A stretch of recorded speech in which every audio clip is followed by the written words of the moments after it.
తప్పదు sir. Next sir, ఈ బచ్చలమల్లి అన్న సినిమా తీయడానికి మెయిన్ రీజన్ ఏంటంటే, నేను నా లైఫ్లో చేసిన బిగ్గెస్ట్ మిస్టేక్, మా మదర్ విషయంలో నేను బిగ్గెస్ట్ మిస్టేక్ చేశా. కరోనా టైంలో నేను వెళ్ళి ఉండాల్సింది.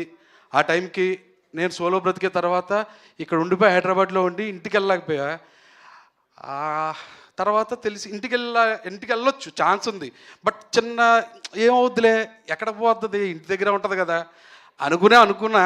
కానీ ఇక్కడి నుంచి కరోనా వచ్చింది, హాస్పిటల్లో ఉన్నారన్నప్పుడు నేను ఇంజెక్షన్స్ కూడా తీసుకుని వెళ్ళా. మార్నింగ్ ట్రైన్లో జర్నీ చేసా. అప్పుడు ట్రైన్ కూడా తక్కువ ఉండే.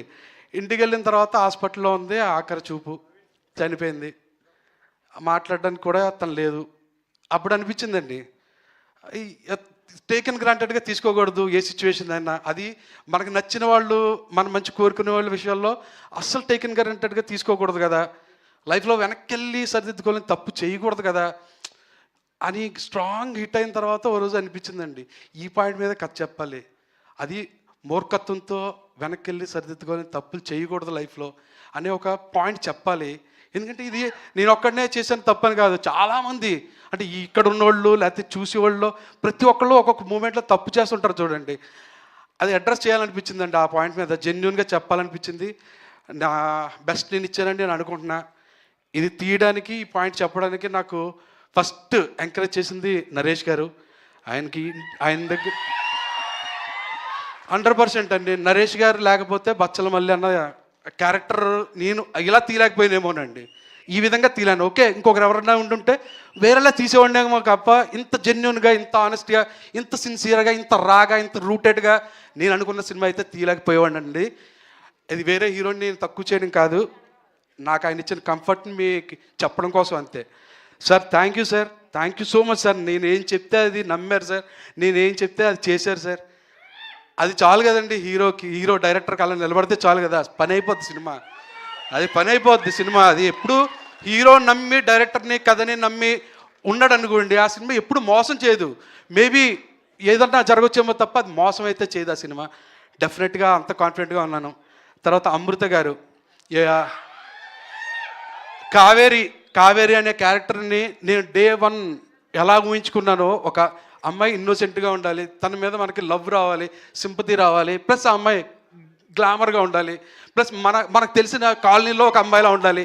ఇన్ని క్వాలిటీస్ ఉన్న అమ్మాయి నాకు అమృత గారు అనిపించారు. థ్యాంక్ యూ అమృత గారు, you did your bestest of the best అండి. నిజంగా కావేరిలాగే, అంటే కావేరితో మీరు కనెక్ట్ అవుతారు సినిమా చూసిన తర్వాత. మిగతా టెక్నీషియన్స్ అందరినీ, హరితేజ గారు, రిచర్డ్ సార్, చోటాకి ప్రసాద్ అన్న ఎడిట్ రూమ్లో నాకు ఎంత హెల్ప్ చేస్తాడో, ఇప్పుడు కూడా కొంచెం బూస్ట్ ఇచ్చామన్న స్పీచ్లో కూడా నాకు చాలా హెల్ప్ చేస్తారండి చోటాకి అన్న. Brahma sir, thank you sir, thank you so much sir. And Rajesh గారి గురించి చెప్పాలంటే, ఆయన నా గురించి చెప్పలేదు కాబట్టి నేను ప్రీ రిలీజ్లోనే చెప్తా. ఇప్పుడు నేను చెప్పను, ప్రీ రిలీజ్ చెప్తానండి. Thank you so much for coming అండి. విశాల్ చంద్రశేఖర్ సార్, ఆఫ్టర్ సీతారామం విశాల్ గారు sir, one of the finest composers in India అండి. నాట్ ఓన్లీ ఆంధ్ర, తెలుగు, తమిళ అని కాదు, ఇండియాలో one of the finest music composers అండి. అందుకే అంత ఫైన్ కాబోతే నెక్స్ట్ ఆయన ఫౌజీ, ప్రభాస్ గారిది ఫౌజీ కూడా విశాల్ గారి మ్యూజిక్ డైరెక్టర్. సో ఆయనతో వర్క్ చేయడం one of the greatest feeling అండి. థ్యాంక్ యూ విశాల్ సార్, మీరు ఇక్కడ లేరు కానీ నా హ్యాపీనెస్ మాత్రం మీకు అందాలని మనస్ఫూర్తిగా కోరుకుంటున్నానండి. Thank you. ఇంకా ఎవరిదైనా పేర్లు మర్చిపోయి ఉంటే క్షమించండి. ప్రసాద్, ప్రసాద్ డార్లింగ్, ప్రసాద్ బాగా గుర్చేసాడు డార్లింగ్. పెద్దోడు, మీ పెద్దోడు, మా బచ్చలమల్లి తర్వాత కృష్ణ, నెక్స్ట్ జనరేషన్ యాక్టర్ అండి తను. డెఫినెట్గా చాలా మంచి కెరీర్ ఉన్న యాక్టర్. నువ్వు చాలా రోజులు వినబడతావు డార్లింగ్, నువ్వు వచ్చినప్పుడు ఇలాంటి సౌండ్లు కూడా వినబడుతుంటాయి. ఆ హ్యాపీ విషయం. థ్యాంక్ యూ సో మచ్ అండి, థ్యాంక్ యూ ఆల్.